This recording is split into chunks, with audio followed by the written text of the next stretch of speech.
एक छोटे से पहाड़ी गांव में रहती थी एक लड़की, सबा। नाम छोटा था मगर उसकी जिंदगी के इम्तिहान बहुत बड़े थे। बाप बचपन में गुजर चुका था और माँ ज़ैनब बीबी पिछले 3 सालों से लकवे के बिस्तर पर थी। टूटी हुई झोपड़ी, खाली बर्तन और हर दिन वही सवाल, आज खाना आएगा या नहीं।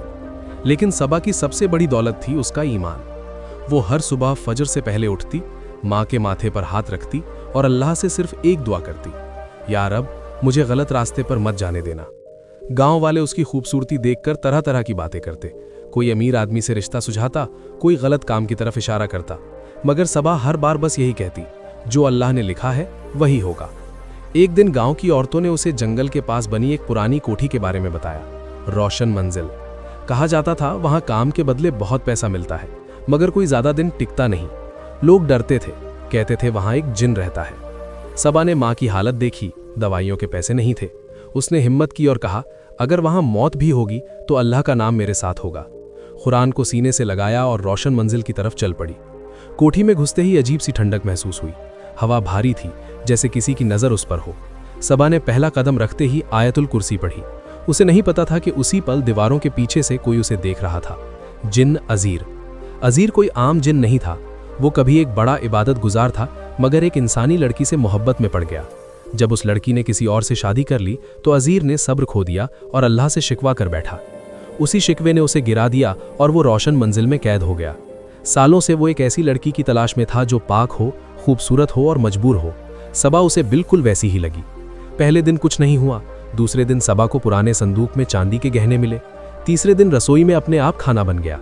चौथे दिन सपने में एक आवाज आई, सबा तुझे और तेरी माँ को मैं हर खुशी दे सकता हूँ, बस मुझे अपना मान ले। सबा डर गई। उसने वुजू किया, सूरे फलक और सूरे नास पढ़ी और कहा, मैं किसी की नहीं, सिर्फ अल्लाह की बंदी हूँ। ये जवाब अजीर के लिए पहली चोट था, मगर वो रुका नहीं। एक रात माँ की तबीयत बहुत बिगड़ गई। सबा रो रही थी। तभी सामने सोने की थाली और दवाइयाँ आ गई।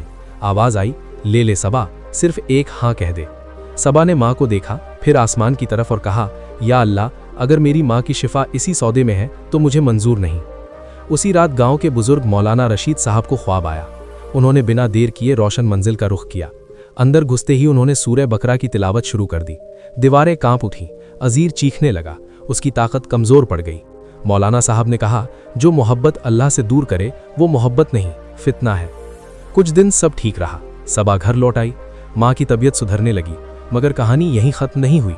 जिस रात कोठी गिरी उसी रात जंगल में आंधी चली और अजीर की रूह आज़ाद हो गई। अब उसमें मोहब्बत नहीं, सिर्फ नफरत बची थी।